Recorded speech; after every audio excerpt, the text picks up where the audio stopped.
विदेश आने वाला सावधान हो जाइए। गम का मेडिकल कराने के लिए आप कहीं भी जाते हैं इंडिया में तो ये सावधानी आप लोग ध्यान से देखने का और ध्यान से सोचने का, भाई गलत बोल रहे हैं कि सही बोले।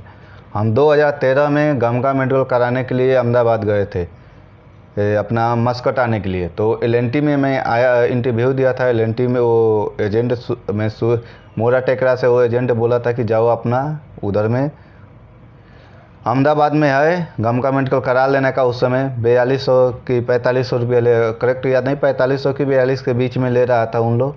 लिया, ठीक है, पैसा कोई प्रॉब्लम। उन लोग क्या करता है एजेंट जो गम का मेडिकल वाला, थोड़ा सा प्रॉब्लम बताएगा, उन लोग बोलेगा कि आपका सीना में दर्द है, दिखाई नहीं देता है, अपना टीवी का लाइट कम कर देगा एक्सिन का कि हाँ आपको दिखाई कम देता है। उन लोग पैसा लेने के लिए इन लोग एक धंधा बना लिया। उसमें हज़ार अब कहेगा चश्मा लेने के लिए, चश्मा आप लेगा तो आपका मेडिकल फिट करेगा नहीं, अनफिट कर देता है। ये तो धांधली का एक नया तरीका उन लोगों अपना लिया।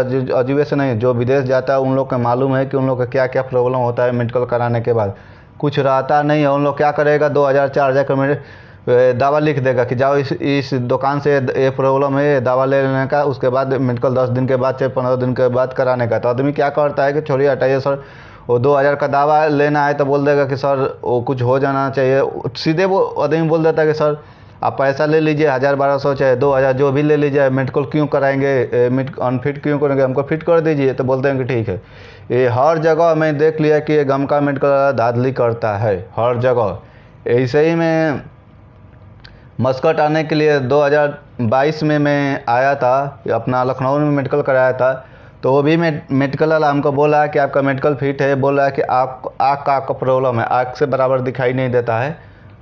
हमको तो बराबर दिखाई दे रहा था, हमको कुछ प्रॉब्लम नहीं था। तो हमको बोला कि हमको तो कुछ प्रॉब्लम नहीं। बोलता है कि हम नहीं जानता हूँ, आपको फिट दवा नहीं लेने का है तो आप जाइए, अनफिट हो गए। आपको मैं चश्मा लिख देता है कि 4000 का चश्मा आएगा, आपका बता दिया कि यहाँ से लेने का हो, पर्ची बना के दे दिया। मैं बोला सर हमारे पास पैसा भी नहीं है, हमारे पास घर दूर है, इधर से पैसा भी मंगा नहीं सकता है और मेरे पास पैसा भी नहीं, घर पर भी पैसा भी नहीं। तो उन लोग वो क्या बोला, जो डॉक्टर था वो बोला कि आपके पास 1000 रुपया है। मैं बोला सर नहीं है। वो बोला कि है तो बोलो, आपका मैं मेडिकल फिट कर देगा। मैं बोला सर मेरे पास एक भी रुपया नहीं है। वो बार बार ऐसे बोलते गए। बोला कि ठीक है बाहरों को मैं बाद में बताएगा। ऐसे ही सब आदमी का हो गया। उसके बाद हमको लास्ट में बोलता कि 500 रुपया है। मैं बोला सर, लास्ट में हम क्या बोला कि बिना पैसा का फिट नहीं करेगा, नहीं अनफिट कर देगा तो फिर हमको 10 दिन के बाद चाहे 15 दिन के बाद आना पड़ेगा। अनफिट कर दिया ना तो फिर आप 3 महीने के बाद गम का मेडिकल करा सकते हैं। तो मैं क्या किया कि ठीक है सर जी, मेरे पास 500 रुपये हो। तो जो पेपर दिया हमको, जो पेपर था ना वो दे दिया हमको। बोला कि जाओ बाथरूम में उधर में 500 रुपये इसके बीच में रख देने का, क्योंकि उधर सीसी कैमरा लगा रहता है ना, सीसी कैमरा में उसको पैसा ले नहीं पाएगा। तो बोला कि जाओ बाथरूम में पेपर साइड में बीच में पैसा रख लेने का, रख के हमको लिया के इधर दे देने का, मैं आपको फिट करके दे देगा, अनफिट नहीं रहेगा। मैं बोला ठीक है सर, कोई प्रॉब्लम नहीं। वो क्या किया, इसे कर दिया, वो उन लोग दे दिया। और नया अभी फिलहाल में उन लोग क्या किया है, गम का मेडिकल कराया जाइए चाहे कहीं भी मेडिकल बड़ा मेडिकल कराने जाते हैं ना, तो उन लोग क्या करता है, मेडिकल के बाहर निकलेंगे ना तो अपना मोबाइल का दुकान रहेगा, चाहे किराना का जो भी एक दुकान रहेगा ना, तो वो बता देगा उन लोग।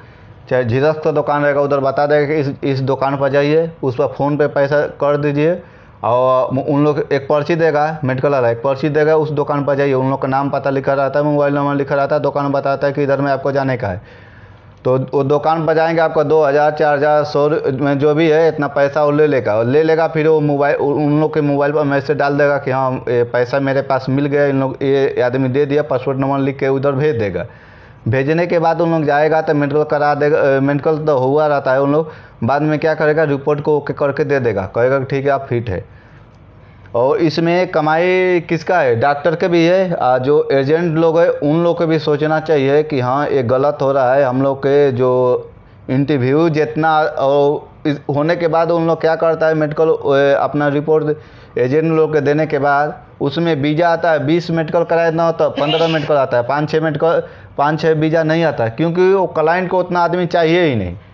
वो क्लाइंट गलती करता है कि उसको समझ में नहीं आता है कि इंडिया में खुद का पैसा लगता है, खुद का परेशानी होता है, आने जाने का किराया लगता है, 2-3 महीना समय नुकसान होता है। जो एजेंट, जो ऑफिस वाला है, ऑफिस वाला जो क्लाइंट है, क्लाइंट को ये समझ में नहीं आता है कि इंडिया के आदमी को कितना वो उन लोग चूसता है, क्योंकि उसको पैसा चाहिए, अपना पैसा चाहिए। इधर से अपना ऑफिस वाला है ना, उसको पैसा देता है एजेंट को कि हाँ हमको पैसा चाहिए, वो खुद लोग लेता है, क्योंकि जो कंपनी हो तो पैसा देता है एजेंट को भी, ऑफिस को भी, हर कंपनी पैसा देता है।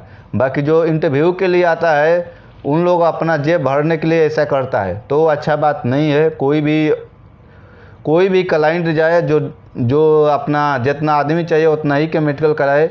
मेडिकल कराने के बाद जिसका वीज़ा नहीं आता वो 3-4 महीना उसका समय नुकसान होता है, इसका भरपाई कौन करेगा?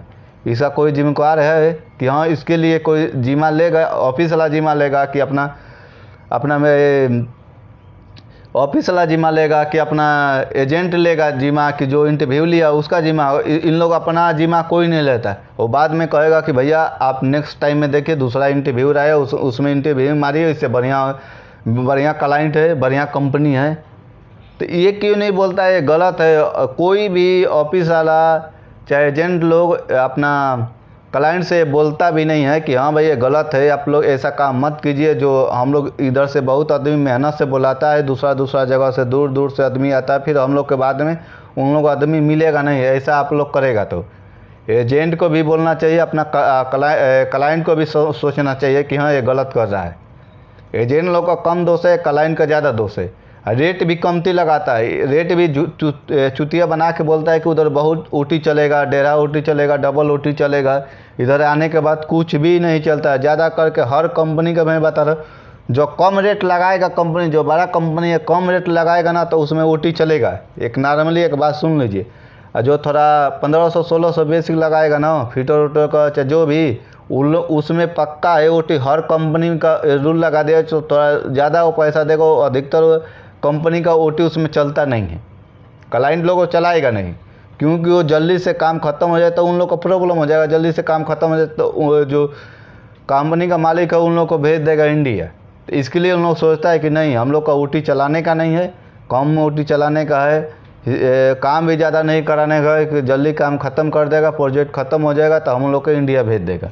ये थोड़ा भी सोच इन लोग का ये पूरा गलत है। कंपनी का भी लॉस करता है और जो वर्कर है उन लोग का भी लॉस करता है। फ़ायदा किसका होता है? जो स्टाफ है उसका फ़ायदा होता है, और कंपनी का लॉस, जो काम करता है उसका भी लॉस, खाली स्टाफ को फ़ायदा होता है। कंपनी का मालिक का भी समझ में नहीं आता है कि अपना जो स्टाफ रखा है वो सही ढंग का स्टाफ रखा है कि नहीं रखा है। उन लोग कंपनी का भी जो मालिक आएगा वो बात विचार करेगा, वो स्टाफ से बात विचार करेगा, वर्कर से, किसी वर्कर से बात विचार नहीं करता है। हर कंपनी का मैं देख लिया है, मैं भी कई जगह गया है, दुबई गया है, कतर गया है, ओमान में गया है, तीन देश में गया है। तीनों देश में यही रूल है कि हर कंपनी का अलग अलग कंपनी में गया है। मैं कई कंपनी में घूम के आया है, अपना 2013 से मैं गल्फ़ में रह रहा है। वो मैं कभी भी देखता हूँ कि उन लोग ऐसा ही रूल निकाल के रखा है। हर कंपनी वाला यही, वो स्टाफ के ऊपर छोड़ देगा। स्टाफ उन लोगों के बीच में पैसा भी खाता है, अपना वर्क से वो अपना इंटरव्यू लेगा, उधर भी पैसा खाता है झूठ बोल के। इधर कंपनी का भी लॉस करता है कि ओटी चलाएगा तो जल्दी से काम ख़त्म हो जाएगा तो कंपनी को प्रॉफिट होगा। बाकी उन लोग अपना प्रॉफिट करने के लिए कंपनी को भी लॉस करता है, जो काम करता है गरीब आदमी उसका भी लॉस करता है, क्योंकि उसको लाएगा फिर बोलेगा कि ठीक है सर, आप बोला था ओटी चलने के लिए, नहीं चल रहा है ओटी, बोला था कि अब डबल सैलरी होगा तभी मैं आया। तो बोलेगा कि अभी तुमको जाने का है तो जाओ, तुमको 3000 रुपया दरहम काटेगा, 2 महीना का सैलरी नहीं देगा, 3 महीने का सैलरी काटेगा। 3 महीना आप करो, फ्री में करो, टिकट अपना घर से मंगाओ फिर जाओ। ऐसा उन लोग धमकी देता है। इतना अंग्रेज धमकी नहीं देता जितना इन लोग जाने के बाद क्लाइंट लोग धमकी है। सब कंपनी गलत नहीं है, 30% कंपनियाँ ऐसे करती है, 30%। आदमी किधर का रहता है? ये पूरा इंडिया का आदमी रहता है। ये इंडिया के आदमी को इंडिया वाला आदमी सताता है, दूसरा देश का आदमी नहीं रहता है, इंडिया के ही आदमी रहता है।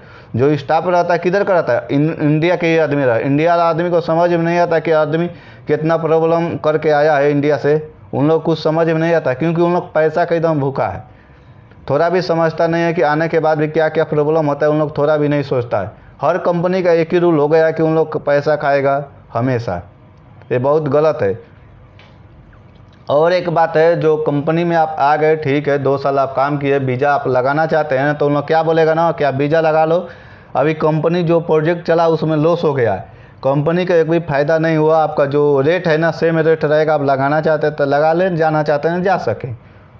तो आदमी भी सोचता है कि जाएगा उधर 3-4 महीना 6 महीना लगेगा, इधर उधर घूमेगा, उससे बढ़िया लगा लेता है। उन लोग रेट बढ़ाता नहीं है, उन लोग का रेट 10% बढ़ता है, जो स्टाफ है उन लोग का कम से कम 10-5% पक्का बढ़ता है। मैंने हर साल रेट बढ़ेगा, उसी कंपनी में स्टाफ के लिए रेट है अच्छा है, रेट बढ़ेगा, बाकी वर्कर के लिए वही स्टाफ क्या बोलेगा कि आपका जो प्रोजेक्ट मिला था ना, वो प्रोजेक्ट में हम लोग का लॉस हो गया। अभी कंपनी का जो मालिक है, ओनर है, वो बोल रहे हैं कि आपका बेसिक है, जो आपका जो पैसा है वही मिलेगा, आपका कोई पैसा बढ़ने वाला नहीं है, क्योंकि कंपनी जो काम लिया था उसमें बहुत कंपनी को लॉस हो गया। ठीक है लॉस हो गया, ठीक है मान रहा है, तो ये वर्कर के लिए खाली लॉस हुआ, वो स्टाफ के लिए क्यों नहीं लॉस हुआ? स्टाफ के लिए क्यों सैलरी बढ़ जाता है, हमको समझ में नहीं आता। स्टाफ के लिए क्यों सैलरी बढ़ जाता है? स्टाफ के लिए सैलरी बढ़ जाएगा, बराबर बढ़ेगा, उन लोगों को अदर अलाउंस भी मिलता है, जो प्रोजेक्ट खत्म होगा तो कंपनी पैसा भी देता है, उन लोग का अदर अलाउंस भी देता है, अलग अलग प्रोजेक्ट का अलग अलग हिसाब से उन लोग का ज़्यादा पैसा भी देता है, जितना से बहुत 2% 3% जितना फ़ायदा हुआ बहुत कंपनी स्टाफ लोग का पैसा देता है। उन लोग नहीं बताता कि हमको अदर अलाउंस दिया है कंपनी, क्योंकि उन लोग का ड्यूटी ना नॉर्मली ना 26 दिन का रहता है, किसी देश में 22 दिन का रहता है उनको, तो इन लोग 8 घंटा 9 घंटा ड्यूटी कराएगा ना, तो 1 घंटा एक्स्ट्रा कराएगा ना, तो कंपनी उन लोग का पैसा अलग से देती है, अलग से कंपनी पैसा देती है। बाकी उन लोग स्टाफ, कोई स्टाफ बताता नहीं है कि हमको अलग से पैसा मिलता है, क्योंकि उन लोग का पैसा भी सैलरी अच्छा रहता है और ऊपर से पैसा भी मिलता है।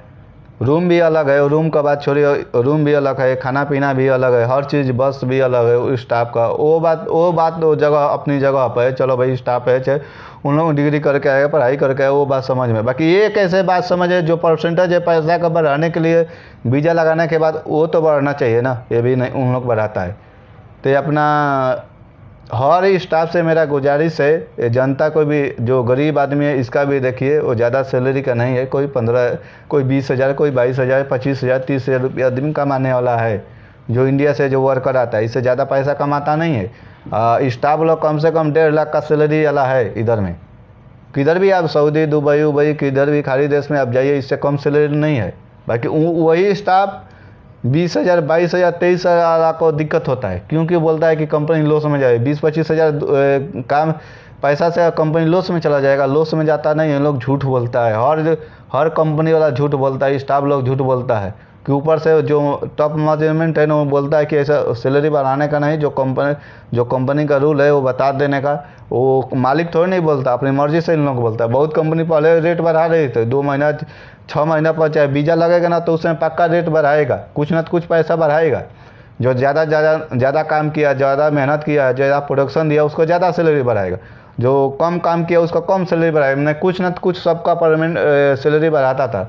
अभी उन लोग क्या कर दिया है, कोई कंपनी वाला सैलरी जल्दी बढ़ाता नहीं है, जो चपलूसी करता है उसका थोड़ा मोड़ा सैलरी बढ़ा देगा, नहीं किसी कंपनी में ना, अधिकतर कंपनी ऐसा ही हो गया है कि जल्दी सैलरी बढ़ाता नहीं है, जो बेसिक है आपका वही रहेगा। और इन लोग क्या कर दिया, बहुत कंपनी ऐसा कर दिया ना, आपको जैसे बेसिक दे देगा 1500, चाहे 1000 रुपया, चाहे जो भी है, जो डालेगा ना तो बोल देगा कि अदर अलाउंस इसमें 300 डाल देता है या 400 डाल देता है अदर अलाउंस। वो अदर अलाउंस भी वो सही नहीं है, क्योंकि अदर अलाउंस आप लेगा ना तो उसमें बेसिक जो ओटी आपको मिलेगा ना, तो बेसिक से डिवाइड होगा, वो अदर अलाउंस से नहीं होगा। आपका बाई चांस 2 महीना काम बंद हो गया ना, आप ड्यूटी नहीं गए ना, तो आपका जो बेसिक है वही मिलेगा, दूसरा पैसा नहीं मिलेगा। तो ये भी एक गलत है, ये जनता को भी सोचना चाहिए। जो स्टाफ लोग, इन लोगों को भी अपना लिए अलग रूल बनाया है, वर्कर के लिए अलग रूल बनाया है, यही तो गलत किया है। हर स्टाफ ये गलत किया है कि अपने लिए अलग रोल बनाया है, गरीब आदमी के लिए अलग 300 रुपया 400 रुपये उन लोग अदर अलाउंस देता है। अदर अलाउंस जो उधर नहीं बताता है क्या क्या ये प्रॉब्लम है, इधर आने के बाद भी प्रॉब्लम होता है कि क्या क्या प्रॉब्लम होता है, हर जगह ही है। तो ये बहुत गलत है, स्टाफ को भी सोचना चाहिए। ठीक, थैंक यू।